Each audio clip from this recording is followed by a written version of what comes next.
වරක් දෙවරක් නොව ප්‍රතිඵල ලැබෙන තුරාම උත්සාහ කරන්න. මෙන්න මේ ඔබගේ ජීවිතයට ගත හැකි අදහසත් එක්ක තමයි අද මම ඔයාලා බලන්න මේ වීඩියෝ තුලින් ආවේ.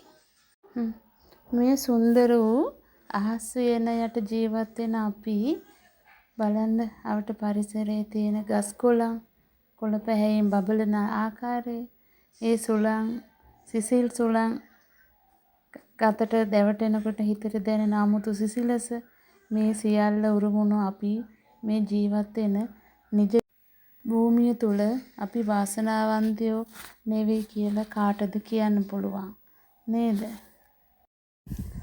අපි හැමෝටම එක සමානව සැප සම්පත් පහසුකම් නැති වුණත් මේ ලස්සන කොළපාට පරිසරය දකිනකොට අර ගොඩාක් සැප සම්පත් විඳින අයට වඩා සුන්දර නිදහස් ජීවිතයක් උරුම වෙලා තියෙනවා කියලා හිතෙනවා.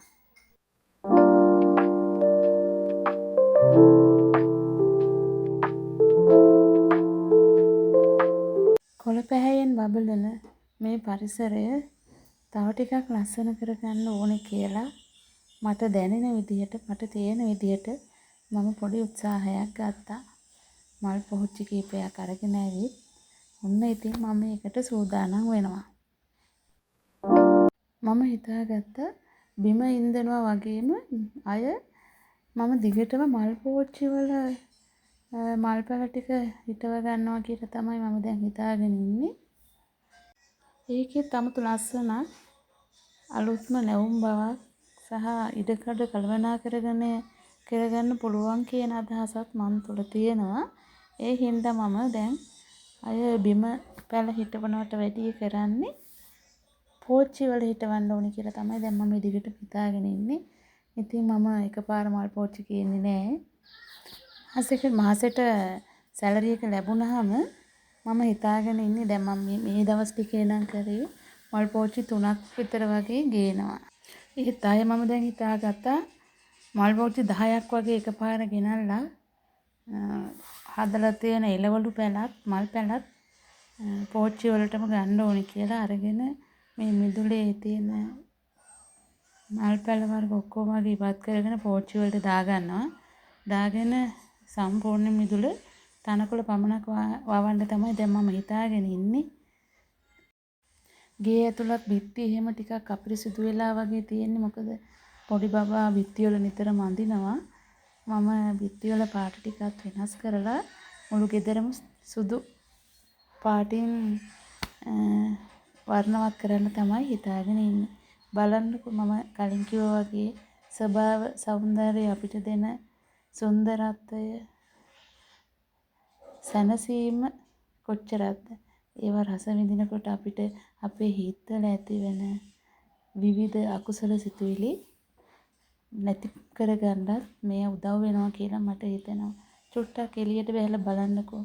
අපි ගෙවල් ඇතුළට වෙලා කොයිතරම් තරහව, ක්‍රෝධය, වෛරය, තව කෙනෙක් ගැන ඒ වගේ නරක සිතුවිලි වලින් පිරීලා නිකන් ලෙඩ වෙවි ඉන්නවට වැඩිය තමන් ගැන හිතලා අනාගතයේ සුබවාදී කරගන්න නම් අසනීප වලින් තොර ජීවිතයක් ගත කරන්න නම් මම හිතන්නේ පරිසරයත් එක්ක අපි තවත් බද්ධ වෙන්න ඕනි කියලා. ඒකට මම දකින හොඳම විසඳුම අපි ගහකොළ පරිසරය එක්ක වැඩියෙන් ගනුදෙනු කරන්න පෙළඹෙන එක.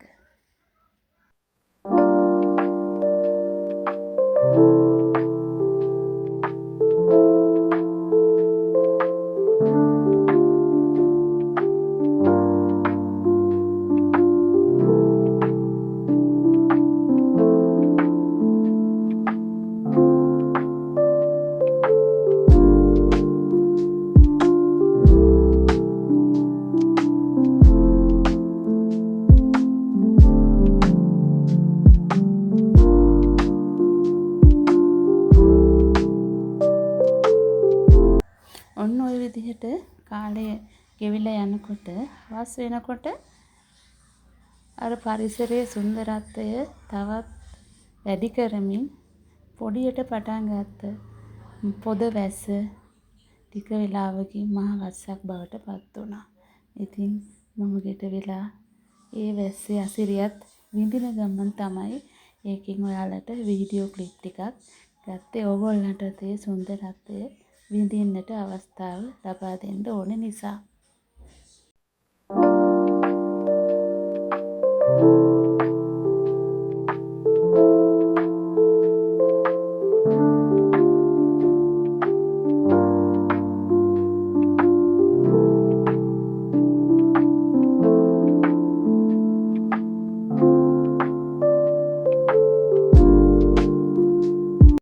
ඔන්න වැස්ස දවසට කියාපු හොඳ කෑමක් තමයි සැර ලුණු මිරිසක් එක්ක පොල් රොටියක් කන එක. ඉතින් මම උදේට පොල් රොටි හදලා ලුණු මිරිසක් හදාගත්තා. ඒ අතර මේ බබා එයාගේ වැඩ ටික කරගන්නවා. පුංචි කාලේ ඉඳන් ඒ කියන්නේ එයා ඉස්කෝලේ යන්න පටන් ගත්තට පස්සේ මම තමයි එයාගේ පොත්වලට කවර දාලා ඒ වැඩ ටික කරලා දුන්නේ. ඒ වුණාට එයා දැන් මේ අවුරුද්දේ ඉඳන් එයා තනියම උත්සාහ කරනවා. මමත් ඉතින් එයාගේ උත්සාහයට අත්වැලක් දුන්නා මිසක් බලපෑමක් කරන්න ගියේ නෑ. මේ විදිහට වැරදි මෙහෙම කරන්න කියලා මම කියන්න ගියේ නෑ. මොකද එයා වැරදි එයාගේ අඩුපාඩු හදාගන්න ඕනේ කියලායි මට හිතුනේ. මොකද අපි හැමදේම ළමයිට කියලා දෙනවට වැඩිය එයාලා අත්දැකීම් තුළින් තමන්ගේ ජීවිතය ගවේෂණය කරන්න අත්දැකීම් විඳින්න පුරුදු කරවන්න ඕනේ.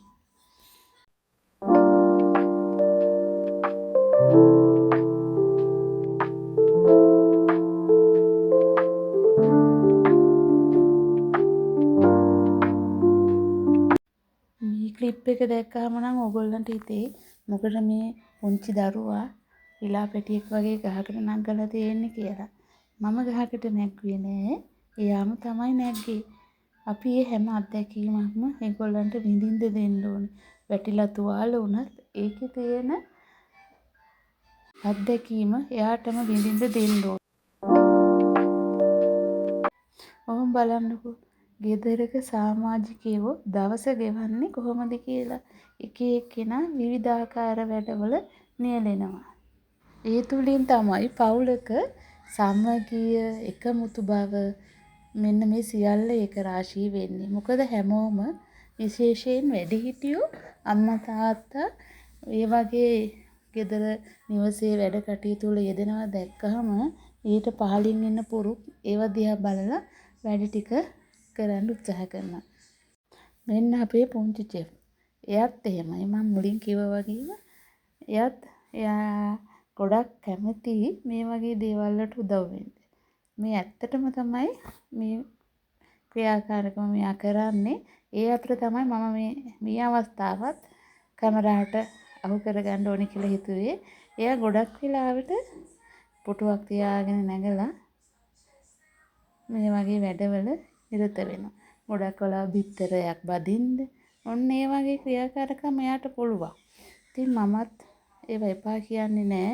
සමහර ඒවා හැලෙනවා, නාස්ති වෙනවා. ඒ වුණත් එයාට ඒ අත්දැකීම විඳින්න මම දෙනවා.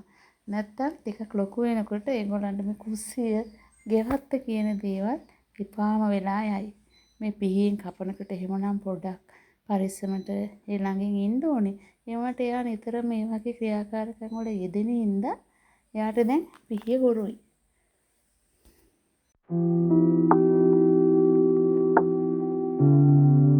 ඔන්න අපේ හවස් වරුව ගෙවුන විදිය. අපි 4 දෙනාම එදා හවස පන්සලට ගියා. ওই දවසනේ පන්සලට ගිහින් ඉතින් ඒ ආගමික වැඩ කටයුතු වලත් යෙදිලා අපි එදා දවස ওই විදියට නිමාවටපත් කරන්න උත්සාහ කරා.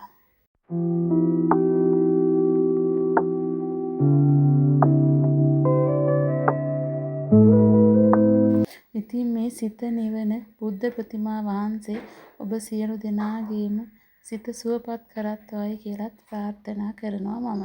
ඉතින් අදට ගිහින් එන්නම්. තවත් වීඩියෝ එකකින් තවත් ලස්සන දවසකදී හමු වෙමු. සමග රැඳී සිටි ඔබ සියලු දෙනාටම තෙරුවන් සරණයි.